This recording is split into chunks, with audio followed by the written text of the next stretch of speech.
To start brow mapping, you're going to keep the ruler straight in between the two eyebrows and draw the line straight down. To make sure the line is in the center, you can pinch the top part of the nose and see. You should see a slight reflection of light on the skin.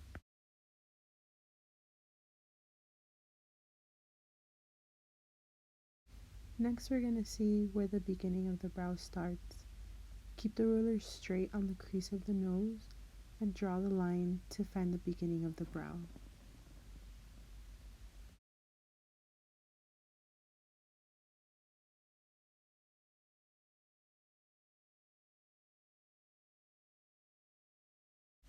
Now you're going to match the gap between those two lines over to the other side.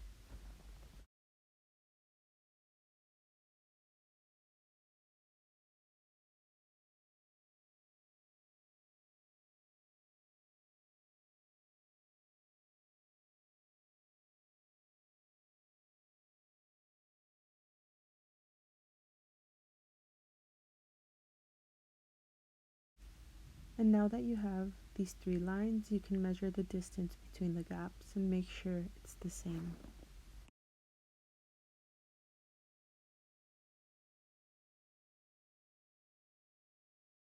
Now you'll work on one eyebrow, find the 5 points and mirror it over to the other side using mapping string. To find the full length of the brow and where it should end, place your ruler on the side of the wall of the nose, keep it straight to the corner of the eye, and draw the line.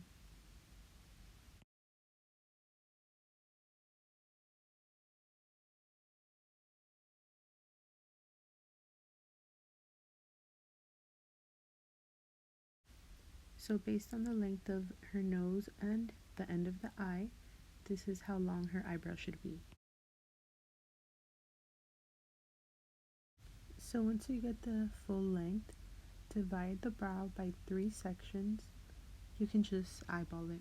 From the beginning to the arch, it usually takes about 2/3 of the length of the brow. The first line you drew you don't need. Erase it, only keep the arch line.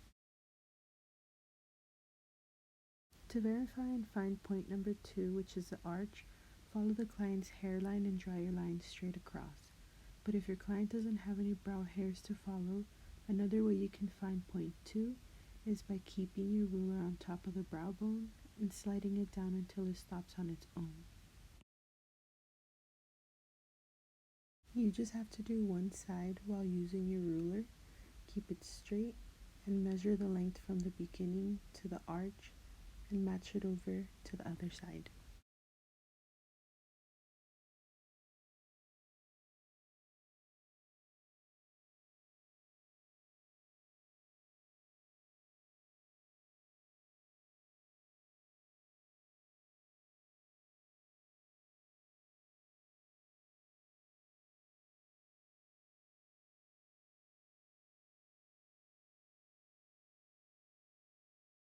Now match the full length from the beginning of the brow to the tail and bring it over to the other side.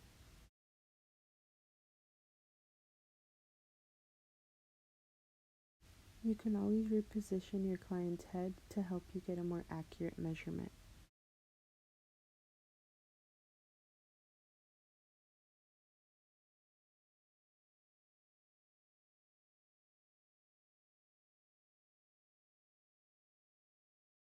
Double check your placement is accurate by placing your ruler on the side of the nose and the corner of the eye.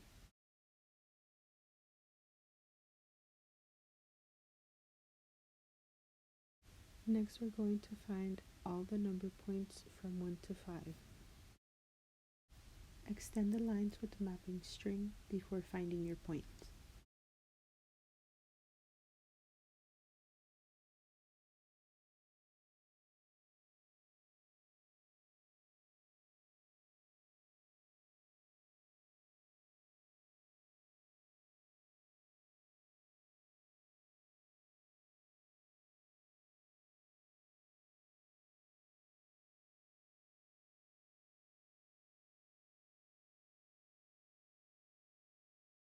To find point 2, which is the arch, follow the client's hairline and draw your line straight across.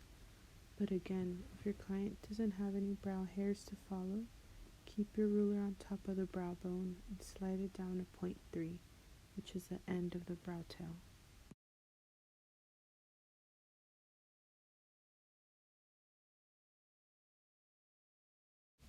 To more accurately mark your line, you can use mapping string. Now that you have point 1 and 3, the T's where the two lines are crossing over each other are the point numbers.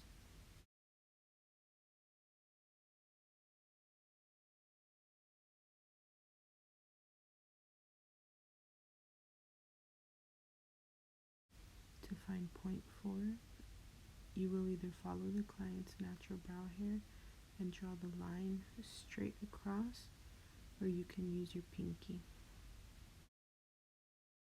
Keep your pinky at the bottom of the brow bone and draw the line straight across. That should be point number 4.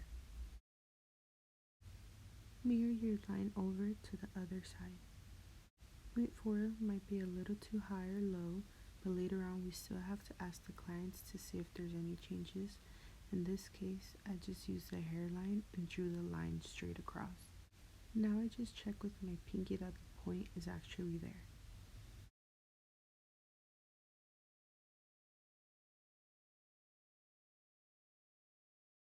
To find point 1, again like point 4, follow the client's natural eyebrow hair.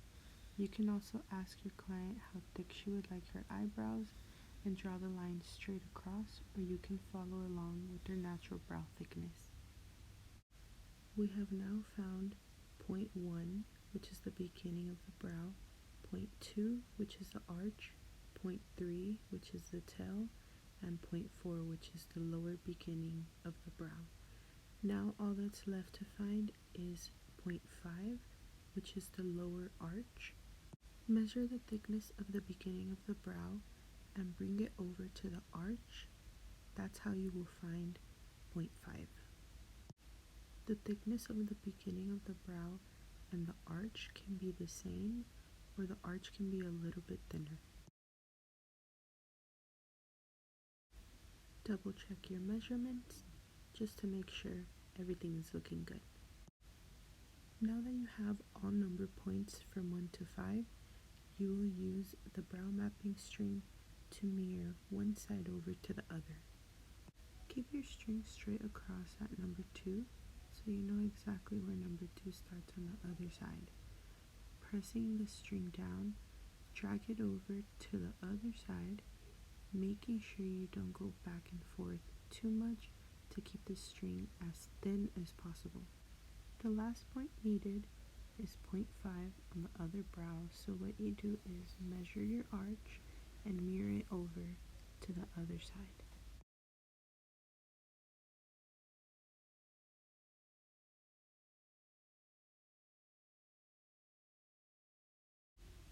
Always double check your measurements and make sure they are the same on both sides. Now you connect all of your lines.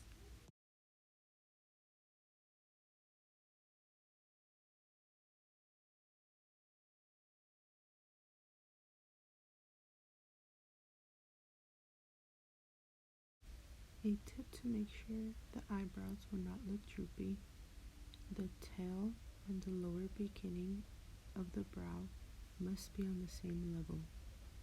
The tail can be a little bit higher, but should never be lower than the lower beginning of the brow.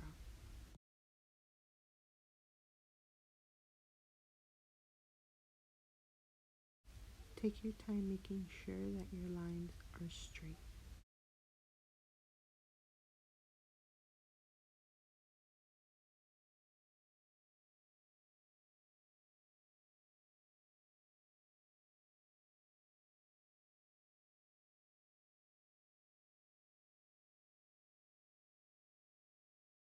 It's important to trust yourself and eyeball if necessary.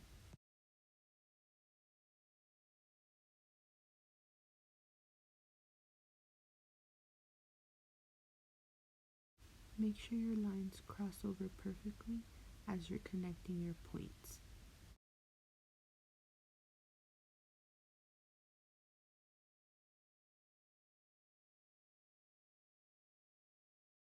Make sure your line is straight in the beginning of the brow, and as you reach the arch, you will need to curve down just a bit to connect your line to the lower arch.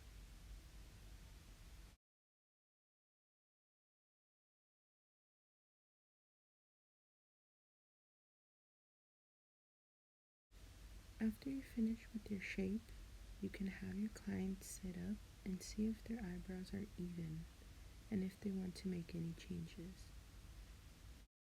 After your client approves the shape, you can go back in and trace over your lines with your gel pen while making sure that you stretch the skin to help your pen glide much easier.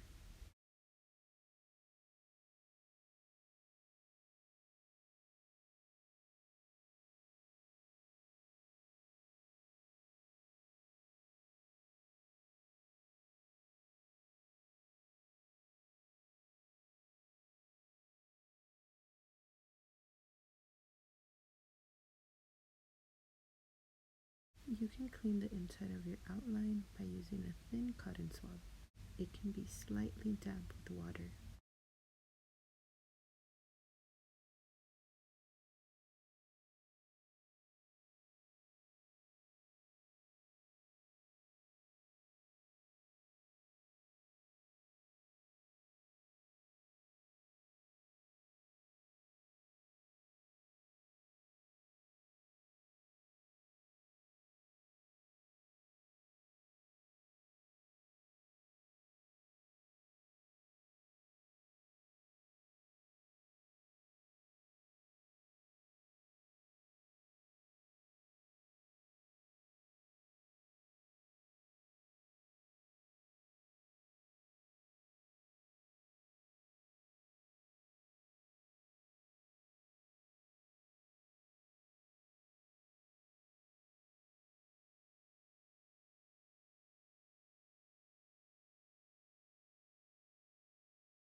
Before you start any brow procedure, brow mapping usually takes beginners longer to finish, anywhere from 30 to 45 minutes or more.